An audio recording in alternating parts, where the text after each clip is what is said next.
হচ্ছে আমাদের রাকিব, আমাদের অলরাউন্ডার রাকিব। আজকে আমি একজনকে তোর হাতে তুলে দিতে চাই। Excuse me sir, sorry sir, আপনি কি স্যার আপনার প্রফেশন চেঞ্জ করলেন নাকি? না, কেন? না, মানে হয় যে একজনের হাত আরেকজনকে তুলে দিলেন স্যার, সরি স্যার। একটু বেশি বেশি হয়ে যেতেছে কিন্তু। যাই হোক, এটা ছিলাম এত দারুণ অসম্ভব সুন্দর গান করে মেয়েটা, মানে শুধু গাইডনেসটা একটু দরকার। আমি তো আছি, পাশাপাশি তুই কিন্তু একটু দেখে রাখবি।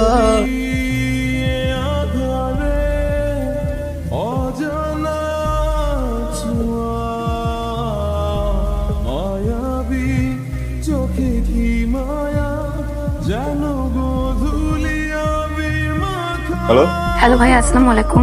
বলছিলাম কে? ভাই আমি লাবণী। কোন লাবণী? ভাই আমি মিনি। আসলে আমি গানের কম্পিটিশনে পার্টিসিপেট করেছি, তো আপনার একটা হেল্প দরকার। মিনি দেখো, আমি তো আসলে এখন কলেজে ওদিকে যাই না, বুঝছো? সরি, আমি মনে হয় তোমাকে হেল্প করতে পারবো না। না না ভাইয়া, আপনার কোথাও আসতে হবে না, কিছু করতে হবে না। আপনি আপনার বাসার অ্যাড্রেসটা দেন, আমি আসি।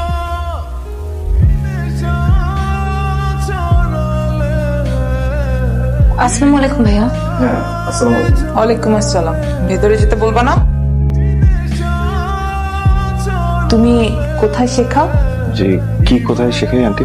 মানে তোমার একাডেমিটা কোথায়? একাডেমি তো নেই। তাহলে ওকে শেখাবে কোথায়? বাসাতেই শেখাবো। আসলে আন্টি আমি স্টুডেন্ট, কলেজে থাকতে শখ করে মাঝে মধ্যে পারফর্ম করতাম, জুনিয়রদের আবার খুব ভালো লাগতো, এই জন্য ওরা ওদের নিজেদের পারফরমেন্সের আগে আমার কাছে আসে গাইডেন্সের জন্য। এই এমনি প্রফেশনাল কিছু না, শখ।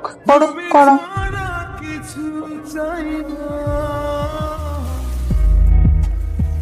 আন্টি আসেনি আজকে? না, আম্মু ছোট বোনকে নিয়ে স্কুলে গেছে।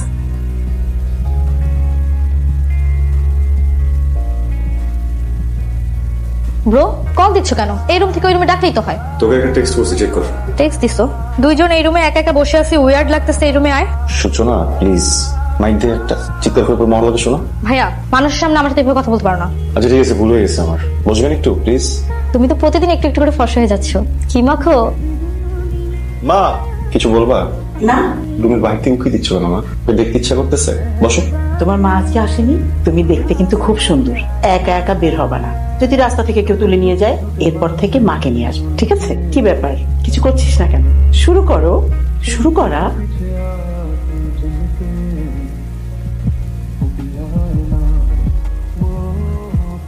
নার্ভাস হওয়ার কিছু নাই, যখন পারফর্ম করবা তারপর তোমার সামনে আর কেউ নাই, আমার সামনে যেভাবে প্র্যাকটিস করছো ওইভাবে পারফর্ম করবা। আপনি কালকে থাকছেন না আমার সাথে? না, কালকে একটু কাজ আছে। কালকের কাজটা বাদ দেওয়া যায় না? পরে খোলা হয় না? না আমার তো খুব ভয় লাগে, নার্ভাস লাগছে। আপনি পাশে থাকলে একটু সাহস পেতাম। পসিবল না।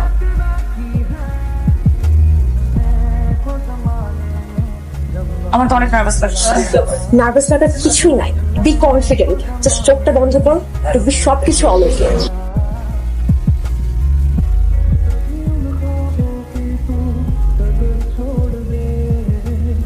আপনাকে আমি অনেক আগে থেকে চিনি। প্রোগ্রাম থেকে না, যেদিন আপনাকে আমি কলেজে ফার্স্ট ডে দেখেছি সেদিন থেকে চিনি। আপনি আমার ক্রাশ। কি রে, কখন থেকে কথা বলেই যাচ্ছি আর তুই ওইদিকেই তাকায় আসছিস। প্রেমে পড়ছিস নাকি? প্রেমে তো পড়ছে অনেক আগে। তাহলে যত তাড়াতাড়ি প্রেমে পড়ছিস তত তাড়াতাড়ি ভুলে যা। কেন? রাকিব ভাই তো তিশার সাথে প্রেম, জানিস না তুই? কোন তিশা? সিদ্ধেশ্বরীর তিশা। আমাদের এলাকার সবাই জানে, কলেজের সবাই জানে, আর তুই জানিস না?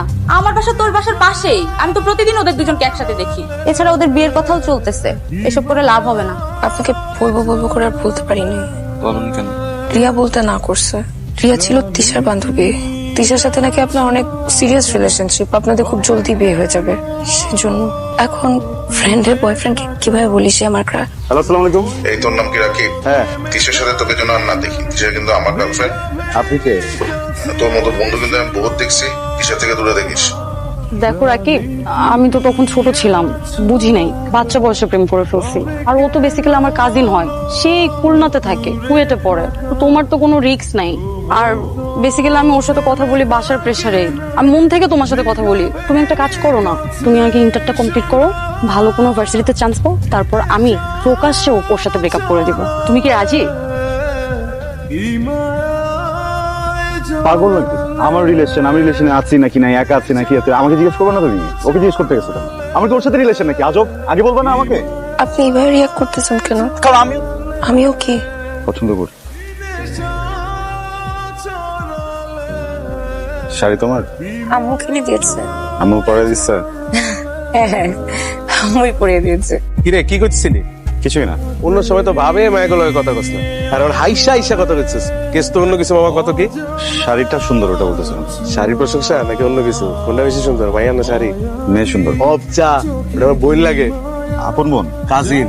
মাইয়া খুবই কনজারভেটিভ ফ্যামিলি থেকে বিলং করে। মাইয়া সব রিলেশন করার মতন মেয়ে না। মেয়েরে আগে কম্বাইন্ড স্কুলে পড়াইতো, এখন গার্লস স্কুলে আনছে শুধুমাত্র ইনসিকিউরিটির জন্য। সাবধান, আগাইস না। যা চিন্তা করছো এনতে বাইরে যা। সে কাজিন হতে যাবে কেন? ওনার না একটা সমস্যা আছে, উনি সবসময় একবারে আবার গার্জিয়ান হতে চায়, কাজিন হতে চায়, যত সব। তার মানে যদি সেদিন বলে দিতাম তাহলে কিছু একটা করতো। আপনার সাথে সারাজীবন থাকতে পারলে আমি অনেক হ্যাপি হতাম।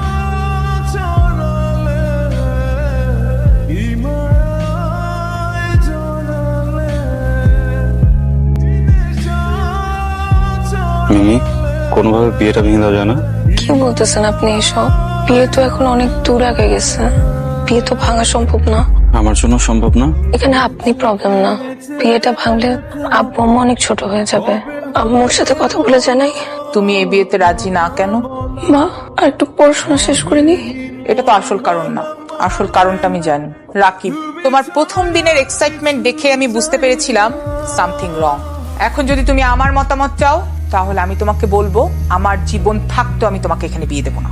আর যদি তুমি মনে করো যে আমাদের মতামত কোনো ব্যাপার না, তাহলে তুমি চলে যেতে পারো, এখন পালিয়ে যাও। মা অনেক ভালো। জানি, খুব ভালো মিউজিশিয়ান। ওই যে খুব ভালো মিউজিশিয়ান। তোমার মতো বয়সে আমিও খুব ভালো মিউজিশিয়ান দেখে বিয়ে করেছিলাম। সারা জীবনে কি পেয়েছি জানো? অনেক অনেক ভালোবাসা, যার বিনিময়ে তোমাকে পেয়েছি, তোমার ছোটটাকে পেয়েছি। 21 বছরের সংসারে ছোট ছোট স্বপ্ন তো দূরে থাক, মাঝে মধ্যে বাড়ি ভাড়াটাও বাপের বাড়ি ভাইদের কাছ থেকে চেয়ে এনে দিতে হয়।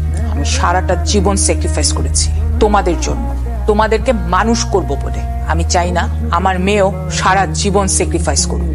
আচ্ছা, তোমার মা কি জ্যোতিষী? হ্যাঁ, সে কিভাবে বলতেছে যে আমরা কোনোদিনই হ্যাপি হতে পারবো না? হ্যাঁ, আর্টিস্ট হতে চাও কি কোনো ভুল? কোথায় লেখা আছে যে আর্টিস্ট হলে কখনো সাকসেসফুল হওয়া যাবে না? আর ভাই, আমি তো একটা শিক্ষিত ছেলে, আমি তো চাইলে আমার ক্যারিয়ার যদি পছন্দ না আমি এটা সুইচ করতে পারবো। আচ্ছা, ধরলাম তুমি তোমার আম্মার কথা মেনে নিয়ে তুমি একটা বিয়ে করে ফেললা, কালকে যদি আমি সাকসেসফুল হই তখন কি পারবা সবকিছু ছেড়ে আমার কাছে চলে আসতে? হ্যাঁ বলো। আমি বলি নাই তো, আম্মু করছে। আমি কি শান্তর সাথে কথা বলে দেখবো? দেখেন, আমার আর রাকিবের অনেক দিনের সম্পর্ক। আমি আসলে ভয়ে কাউকে কিছু বলতে পারতেছিলাম না। ব্যাপারটা না এখন অনেক সিরিয়াস হয়ে গেছে। আমার মনে হয় রাকিবকে ছাড়া আমি অন্য কাউকে বিয়ে করলে জীবনে ভালো থাকবো না। আপনি প্লিজ বাকি দুইটা ফ্যামিলিকে একটু বুঝিয়ে বলবেন যে আপনি বিয়েটা করতে চান না। দেখলাম সেদিন ফোন করে খোঁজ খবর নিচ্ছিলে, কিন্তু সে তো আমাকে চিনতেই পারলো না। দেখো লাবণী, তোমার এই বয়সটা আমিও পার করছি। তুমি আর রাকিব, তোমরা দুজনেই ম্যাচিউর। ভালোবাসা, রেসপন্সিবিলিটি, এগুলো বোঝার ক্ষমতা তোমার এখনো হয়নি। আর বিয়ে তো অনেক দূরের কথা। আজকে তুমি আর রাকিব যদি ম্যাচিউর হতা, আমি ভেবে দেখতাম। আমি এসব মিথ্যা প্রশ্রয়ের মধ্যে ঢুকতে চাই না, কিংবা মিথ্যা প্রশ্রয়ের মধ্যে আমি জড়াতে চাই না। আমি তোমার ফিউচার কথা ভেবেই আমি ব্যাক অফ করছি না। It's my final decision. এটা কোনো কথা? আরে তোমরা তো একজন আরেকজনকে ভালোবাসো ভাই, এটা জানার পরে বিয়ে করবে, আলাদা দেখি ডিস্টার্ব আছে। এটা কোনো ব্যাপার? আমাদের ক্লাসে প্রায় 50 জন স্টুডেন্ট আছে, আর সায়েন্স, কমার্স, আর্টস তিনটা মিলে প্রায় 200 জন স্টুডেন্ট। আমরা সবাই মিলে আন্টির কাছে যাব, সবাই মিলে আন্টিকে বুঝাবো যে আন্টি, লাবণী বিয়েটা এখন দিয়েন না। আর আমরা বলবো যে রাকিব ভাই অনেক ভালো একটা ছেলে, আমরা সবাই জানি রাকিব ভাই জীবনে অবশ্যই ভালো কিছু করবে। আর তার চেয়ে বড় কথা, রাকিব ভাই লাবণীকে অনেক ভালোবাসে। দেখো, আন্টি মানলো কি না মানলো ওই পর্যন্ত ওয়েট করার দরকার নাই। আমি তোমার আর ওরে কাজে অফিসে নিয়ে যাই, কি যে সাক্ষী থেকে বিয়েটা দিব। এরপরে তোমরা ঘর সংসার করবা, আমি মনোদত করবো, পরেরটা পরে দেখে নেবো। এত চিন্তা করার কোনো দরকার নাই, আমি দেখতেছি না। মা, তুমি যে চলে আসছো, তোমার বাবা মা তো তোমাকে খুঁজতেছে, আর খুঁজতে খুঁজতে এই বাড়িতে চলে আসবে, একটা সিক্রেট হয়ে যাবে মা। তাই আমি বলি কি, তুমি তোমার বাসায় চলে যাও মা। আমি জানি আমার ছেলেটা এই পৃথিবীর শ্রেষ্ঠ ছেলে, কিন্তু বড় ও কিছু করে না। এখন ওকে আমি চালাই, তোমাকে কি করে চালাবে বলো? তাই বলি কি, তুমি চলে যাও, তোমার বাসায় চলে যাও মা। বাবা শোন, ওকে তুই দিয়ে। আমি কিন্তু আসছিলাম, তোমরা আমাকে রাখো না।